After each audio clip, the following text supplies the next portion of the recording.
Madalas ka bang nag-aayos ng tubo sa bahay? Ito na ang kasangkapang hindi mo na kailangang gumamit ng heat welding machine o magkomplikadong proseso para lang makakonekta ng mga tubo. Gamit lang ang isang simpleng hand drill at ang smart threading tool na ito, makakagawa ka na ng panloob at panlabas na sinulid sa loob lang ng ilang segundo. Idinisenyo ito para sa mga PPR at PE pipes, compatible sa 4 na punto at 6 na punto, at pwedeng gamitin sa plastic joints, metal connectors, at pati na rin sa mga faucets. Ang mga sinulid na nalilikha ay makinis, pantay at saktong-sakto ang fit.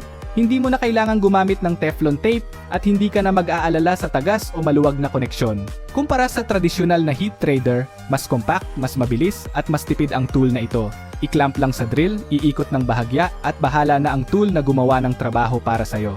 Walang off-center, walang tagas, walang sablay. Kung isa kang plumber, contractor o mahilig sa home DIY, ito na ang tool na dapat meron ka. Mas mabilis, mas malinis, mas epektibo. Ito ang bagong standard sa pagkonekta ng tubo sa modernong panahon.